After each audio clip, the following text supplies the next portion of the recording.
ไป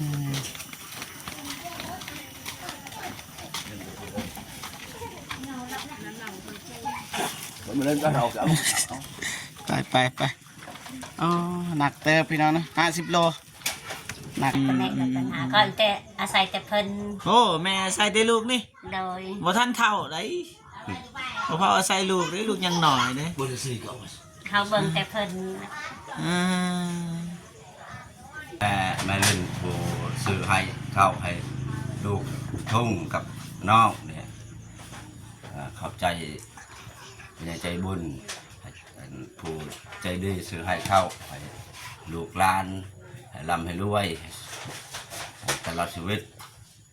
เจ็บบ่ให้ได้ใครบ่ให้มีอายุมันคนยืนตลอดไปให้ได้เงินได้คำถึงเลขถึงเบอร์มาละนี่ขึ้นไปเดี๋ยวจะยอกันเดี๋ยวบ้านไหนมันก็หอยจังจังเบิดบ่ไม่ใช่ทักได้เบิดก็สาธุให้รวยขอขอบใจพี่ใหญ่ใจบุญแม่ลินซื้อให้เขาให้น้องทุ่งเก็บได้ของใครจะมีปัฒนาสิ่งใดคอยได้เห็นนะสาธุเรื่องพักใจแม่เล่นทำให้ลูกชายอังดีใจลายได้เงินเต็มได้เงินแสนถูกได้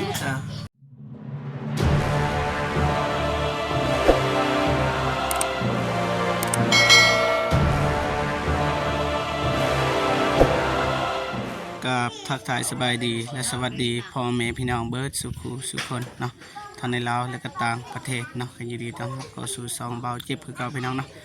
ตอนนี้ก็มาหาไอ้น้อยพี่น้องเนาะเพราะว่ามีผู้ใหญ่ใจดีฝากเงินซื้อข้าวให้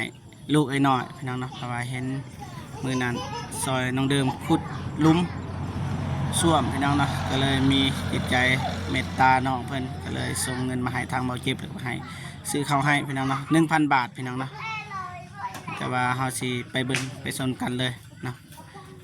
เพราะว่าน้องเพิ่นก็ขุดให้น้องเดิมอีกพี่น้องเนาะมื้อนี้เพราะว่าแป้งให้พี่น้องเนาะไปเลยพี่น้องเนาะทักทายสบายดีเพิ่นก่อนพี่น้องเนาะสบายดีเด้อเด้อเนาะครอบครัวของเนาะพี่น้องเนาะนี่โอ้เรียนเป็นแถวใส่เบาทุ่งเด้ไปใส่บันไปเอิญเพราะว่าคุณยายใจดีเพิ่นอยากฝากให้น้องทุ่งพี่น้องเนาะไปนี่โอ้บนอยู่บนนอนพี่น้องนี่ก็บอกเจ็บซื้อให้พี่น้องนะนี่แต่ว่ายังอันนี้นะมือน้องซื้อให้เด้อเสื้อผ้าห่มยินบ่มือแต่มามือนี่เข้ามายามมาเบิ่งอ้าวทักทายสบายดีเด้อสบายดีสบายดีไอ้เนาะสบายดีเด้อเนาะสบายดีสบายดีเด้อครบหน้าครบตาเนาะกินข้าวกินน้ำแล้วบ่ขายไม่ได้กินข้าวไปเล่นไปเล่นทั้งฝนคือว่าไปเล่นไม่ได้หัดเวียกนะฝนตกแล้วก็ไปเล่นโดยบัดไปเล่นได้นะเฮ็ดเวียกบ่ได้โอเคบ่เป็นยังเข้าใจไปเล่นเนี่ยบ่เป็นยังเนาะมาได้หน่อยเด้มื้อนี้ยังอยู่เฮือนเนาะฝนตกแต่ว่ารู้สึกว่าฮ้อนได้มื้อนี้เลยฝนตกวันเสาร์นี่บ่ได้เอาคนไปยักแม่นบ่เฮาคือรู้สึกว่าเจ็บนี่นะเจ็บอันเจ็บเนี่ยโอเคอันเจ็บมันว่าเรื่องฝนตกนี่เบาเจ็บมาแต่เช้าเพิ่นเอาเครื่องมาให้ตรงเดิมสบายดีเนาะสบายดีใช่ถุงแม่ถุงใหญ่ไปเล่นตะพลแล้วมื้อนี้บ่ได้แล้วซั่นเมื่อได้บัดนี้เพราะว่าเฮาสิเอาเครื่องมาให้น้องทุ่งพี่น้องเนาะแต่ว่าน้องทุ่งบ่อยู่เขาจะได้มันจะตัดคือโตเนี่ย บางทีก็สิมอบข้าวให้น้องซิมเลยบัดนี้คันบ่มีน้องทุงพี่น้องเนาะ แต่เด็กนี่แหละ ไม่อยาก นะติ่งตัว ไอ้หน่อยเด้กินข้าวแล้วบ่ ยัง น้ำบ่ทันกิน ยัง อืมแต่เช้าพุ่น กินแล้ว ตอนเช้าได้ยังกิน กินเจลพักอีกครูหนึ่ง อ๋อ กับไอ้สร้างเขาลืมเลยกับคิง อ๋อได้กับขี้ ตามบ่มีเนื้อกิน บัดลูกหลานเด้กินยังบัดนี้ คือการจำตัวนั้นแหละ คือกัน เด้อเลย นี่บัดนี้หน่อยนี่เด้ มันเพิ่นกินไม่ได้หรอก นี่ผู้หญิงหรือผู้ชายนี่ คุณยิง คนยิง ผู้หญิง เป็นยังนี่เพราะว่าเต็มตุ่มเต็มต้นเต็มโตน พญาติคือคงอายเพิ่นมอผู้นังอยู่นี่พญาติเพิ่นนัง อ๋อบ่ได้ซื้อยาให้บ่ ว่าแล้วบ่มีเงิน มันมีเงิน ไม่แต่ของเบาน้องซื้อตอนนั้นเขาทายว่านะเขาท่าปันกันนี่ อ่า เดี๋ยวเห็นเอาเราถ่ายเย็นเลยค่ะ ได้แล้วเห็นแล้วใช่ไหม เออ อ่าติดน้ำแม่มาจัก เด็กแต่แม่ ติดน้ำแม่บ่ เดิน แม่ก็เป็นบ่ แฟน อยู่ใส่ เท่ากับพอไปซ้ำเต็ม เต็มเลย ใส่ให้เบิ่งเปิดได้บ่ บนา แถวหลังบ่อายดอกแถวหลัง มันบ่ได้เนาะไอ้น้อยนะ ไอ้น้อยสิไอ้น้อยนอนอยู่ไสอ้ายจะนอนอยู่ไส อยู่นี่ บัดเอื้อยเด้ อยู่นี่เลยหมดหนึ่ง นอนนำกัน ซิลิคอนเอานี่ เดิน ไว้ มาแล้ว มีบ่ อ่า นี่บ่ลูกนี่4 คนนี่ หาคำทง หากับน้องทุง เด้อ หาค จะ น เด้งในคำทงเนาะ ก็ยาแหละถ่าก่อนก็ได้ เป็นหมามากันเหรอ นี่เรือนสารทรัพย์สมบัตินี่บ่มีทรัพย์สมบัตินี่ได้เบิดตู้เครื่องยังตู้เย็นตัวนั้นบ่มีเนาะ เด้อ อยู่แบบธรรมศาสตร์เลยพี่น้องเนาะนี่คือเบาเจ็บคือกันแหละพี่น้องเนาะครอบครัวเบาเจ็บก็แบบนี้แหละก็บ่มีหยังมีหยังอยากเว้ามีหยังอยากเว้าให้เบาเจ็บบ่ เฮ้ยไม่เอามันก็อยากหายไม่อยู่เนี่ย บ่มีหยังเอาอีกบ่เสื้อผ้าห่มเอาอีกบ่ กันไงกันอ้าวทำไมแม่ใช้เป็นมาเป็นใช่ว่า เอาอีกบ่ตัวอย่างว่าเอาตัวอย่างว่าเอื้อยถึกเลข6ตัวนี่สิ่งแรกที่เอื้อยอยากได้คือหยัง อยากได้ไพ่หากมันมี อยากได้ไฟ เดิน ตัวนี้บ่ฮุง เดิน นี่ทีมงานสื่อให้สังกะสีเรียบร้อยแล้วนะสบายดีน้องทุ่ง เดินถุงดอกอะไรลงมา อย่ามาไปซ้ายเมื่อกี้นี่ ไปเตะต่อ ไปเตะต่อเมื่อยเนาะเฮ็ดเวียงกี่เมื่อยน้องเพิ่นเมื่อยพี่น้องเนาะขุดอีกพี่น้องบ่เจ็บก็เอาเงินให้50,000กีบบ่เจ็บก็บ่มีคนละ50พี่น้องเนาะ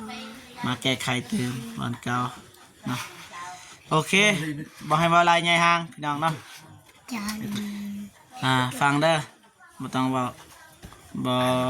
นี่บ่ค่อยๆนี่อายมีแนวสิเว้าเด้ออายมานี่ก็บ่มีหยังหลายก็คือผู้ใหญ่ใจดีเพิ่นเห็นน้องทุ่งขุดอันนี้แหละขุดบ่อเด้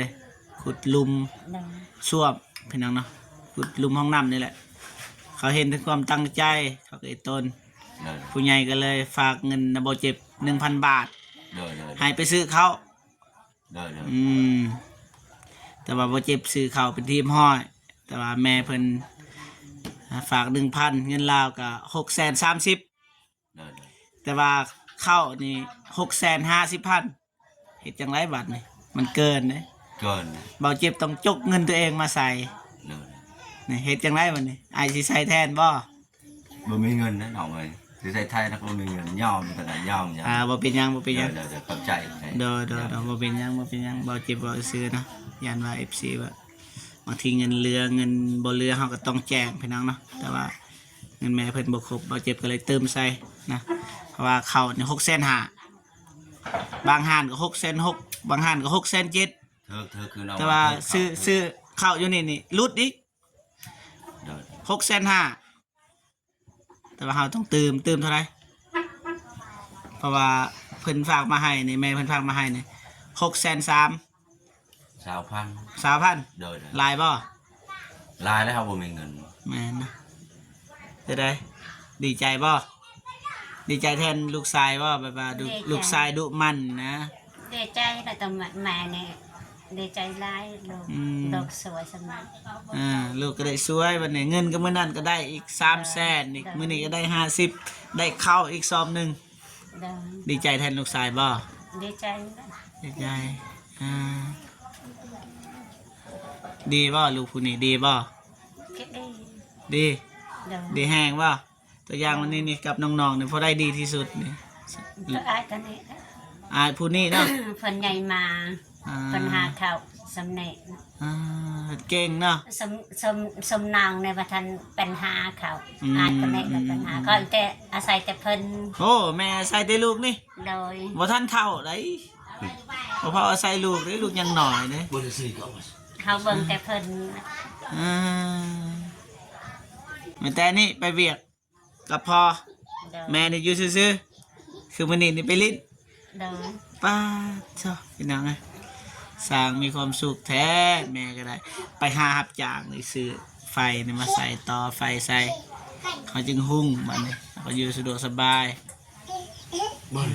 ไฟโซลาร์เซลล์ไอเตียงซื้อให้เด้เพแล้ว บ่แม่นเพลเนาะคือไอ้ว่าตอนนั้นน่ะคันว่า10 นาที20 นาทีเอาไปนี่หมดแล้วไป เมื่อ หมดบ่อยู่ แล้วก็มื้อนี้ได้สากบ่ ซากคันเอาซากอีลูก เบิดแล้ว บ่ได้ตาย อืม สิหมดจัง จะได้น้องชายครูอายบ่ครูบ่อายซื้อหยัง นม ฮะ เจ็บ ซื้อยังได้ เจ็บ ฮะ เอ้ย เบาเจ็บ บัดผู้นี้เด้ บอกให้เปิด จริง ครูบ่ เจ็บ รอนะ เลย รอนะน้องหันรอเนาะ เลย นี่คือเด้อบอกให้ฟังเลยพี่น้องเด้อน้องเสื้อแดงนี่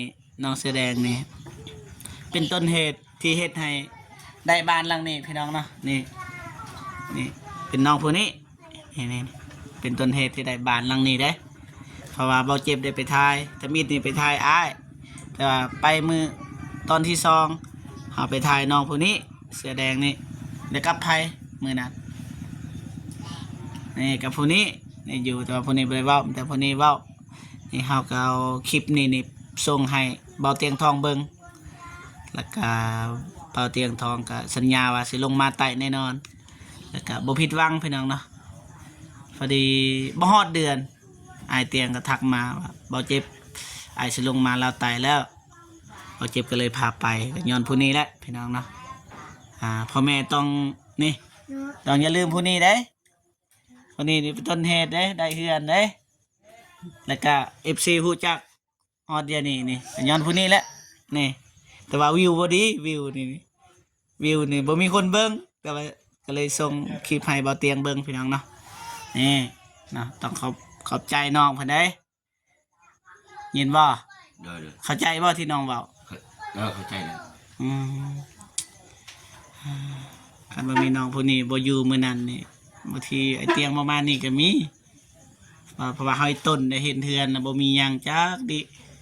ก็เลยส่งคลิปให้ไอ้เตียงเบิ่งไอ้เตียงก็สัญญาว่าสิลงมาก็ลงมาอีหลีประมาณนี้พี่น้องเนาะโอเคไม่ได้ว่า ลงไปแบกข้าวบัดนี้ เด้อ แบกได้บ่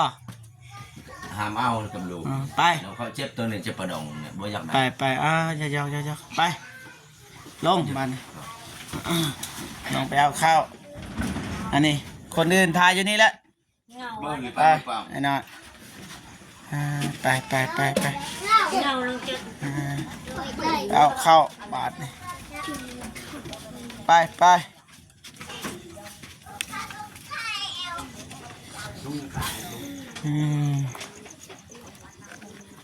พี่น้องนะเอาเข้า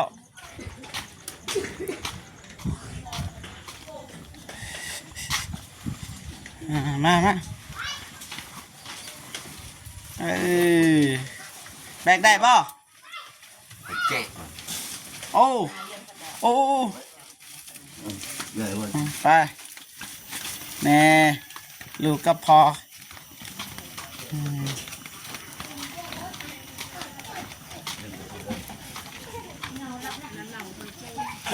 มาเล่นก็เอาไปอ๋อหนักเติบพี่น้องนะ50 โลหนักสิบหนักก็บ่หนักสิบบ่หนักก็หนัก50 โลพี่น้องนะไปโป้งอ๊ะเมื่อยบ่ เดี๋ยวเลย เมื่อยบ่ เมื่อย เมื่อย เจ็บแอวเจ็บ มื้อหน้านี่บ่ซื้อให้แล้วมื้อหน้าบ่ซื้อได้เพราะว่าเมื่อยได้ยันแบกบ่ได้อะนะ แต่อยางว่ามีอีกสอบหนึ่งนี่ยังแบกได้บ่ ได้เอาหาม ได้ ได้ เอามานั่งคุยกันบ่นี่อ่า เข้า มานั่งโอเคมานั่งใกล้ๆนี่นี่นั่งติดกันเลยนั่งติดกันนะโอเคเรียบร้อยพี่น้องนะ น้องเจ้าวัน นี่โอเคนี่เบาเจ็บสิบอกเด้อข้าวนี่ก็เป็นข้าวของแมลินจากฝั่งไทย ไม่เล่นเนาะ แมนคนนี้ต้นนี่แหละน้องคนนี้นี่น้องยังลืม ทุ่ง น้องทุ่ง เลย ที่แปลว่าสู่ซนแปลว่ามีน้ำใจซอยน้องเดิม แม่ก็เลยต้นก็เลยซื้อข้าวมาให้นะอะไรก็อยากให้อ้ายขอบอกขอบใจแล้วก็อวยพรแม่เพิ่นที่เมตตาสงสารน้องทุ่งนั่นแหละเอามาพนมมือ เดี๋ยวcứ đã ao mà có nhiều tiền chỗ mày ao mà có nhiều đã ao ขอบใจผู้อันแม่เล่นผู้ซื้อให้เข้าให้ลูกทุ่งกับน้องเนี่ยขอบใจเป็นใจบุญผู้ใจดีซื้อให้เข้าให้ลูกหลานให้ร่ำให้รวยตลอดชีวิตเจ็บบ่ให้ได้ใครบ่ให้มีอายุมันคนเงินตลอดไปให้ได้เงินได้คำถึกเลขถึกเบอร์มาละนี่ขึ้นไป เดี๋ยวจะกันเดี๋ยว บ้านไหนมันก็หอยจังใจ เบิดบ่ ไม่ใช่ทับใจ กันเบิดกับสาธุ สาธุ ให้รวย น้องทุ่งเป็นบ่ ถูกไหมเหล่า อวยพร คนยืนงอนใหม่ยังบอก ขอบใจหลายๆเลยอวยพร ขอขอบใจเป็นใจบุญ แม่ลิน มาเรียนที่ซื้อให้เขาให้น้องทุ่งเก็บไม่ได้ของใครจะมีปัฒนาสิ่งใดคอยได้เกิดขึ้นสาธุ อ้าวแม่บ้านนี่เว้าเด้มาว่าบ่ได้เด้มือนี่บังคับแล้วป่านนี้น้องไง น้ำพักใจแม่เล่นให้ลูกใครอังดีใจลาย เลย ได้เงินเป็นได้เงินแสนสาธุได้ คือหน่อยแท้ ก็ไปเฮา มาว่ากันพี่น้องเนาะโอเคมอบหมายภารกิจครั้งนี้ก็ถือว่าสำเร็จอาจจะบ่มีคุณภาพก็แล้วแต่นะบ่เจ็บก็เฮ็ดเต็มที่แล้วพี่น้องเนาะแต่ว่าเอื้อยเพิ่นก็เว้าบ่เก่งไอ้นั่นก็เว้าบ่เก่งอันนี้ก็ยังน้อยๆพี่น้องไอ้น้อยก็เว้าบ่เก่งพี่น้องเนาะก็อย่าว่ากันเนาะโอเคมีแต่ว่าบ่เจ็บสิขอตัวกลับก่อน เดิน มือหน้ามือเนอมื่นคันทันแบบว่าไปหาเบาเตียงก็สิซื้อแล้วก็เอาใส่รถไอเตียง เดิน เสื้อผ้าห่ม เดิน เอาอีกบ่ เอา เพราะว่าอยู่นี่บ่มีพี่น้องเนาะ เดิน ผ้าห่มก็ประมาณนี้พี่น้องเนาะโอเคกลับกันเด้อ ขอบใจ กลับกันเด้อนะกลับกันเด้อเด้อ กับสองเดือน นบไปเว้ยสิทายถูก ว่าเลย นั จั บบ ดีๆ1 2ประมาณนี้พี่น้องนะโอเคของพี่น้องการมอบเขากับพิธีพ่อเนาะ อาจจะบ่มีคุณภาพปานใดนะเพราะว่าไอ้น้อยเพิ่นก็เว้าบ่เก่งเมียก็เว้าบ่เก่งก็น้องเพิ่นก็เว้าบ่เก่งนะแต่ว่าจังได้ก็ขอบคุญกับคุณแม่ลินทางประเทศไทยนะที่โอนเงินให้บ่เจ็บ 1,000 บาทพี่น้องเนาะเพื่อซื้อข้าวให้น้องทุ่งแล้วก็ครอบครัวของไอ้น้อยนะก็เลยขอให้แม่จงมีแต่ความสุขสุขภาพแข็งแรงประสบผลสำเร็จในหน้าที่การงานไปที่ใดก็ขอให้ปลอดภัยให้อายุมันคนยืนพบพอที่ความสุขสุขภาพแข็งแรงตลอดปีและตลอดไปเด้อแม่เด้อสาธุคลิปนี้เบาเจ็บกับสิจบคลิปวันนี้จังใดก็ขอบคุณผู้ใหญ่ใจดีFCทุกท่านที่เข้ามาให้กำลังใจเบาเจ็บตลอดมาแล้วก็เบิ่งคลิปของเบาเจ็บตั้งแต่ต้นจนจบพี่น้องเนาะแล้วก็บอกข่าวโฆษณาจะได้ก็ขอให้ FC ทุกท่านจงมีแต่ความสุขสุขภาพแข็งแรงประสบผลสำเร็จในหน้าที่การงานนะขอให้อายุมันก็ยืนอย่าเจ็บอย่าจนและร่ำรวยยิ่งขึ้นไปเด้อนะสาธุคลิปนี้เบาเจ็บก็สิจบคลิปบอลนี้เลยพบพอกันคลิปหน้าสำหรับคลิปนี้ขอกล่าวคำว่าสบายดีเด้อนะบ๊ายบายพี่น้องนะ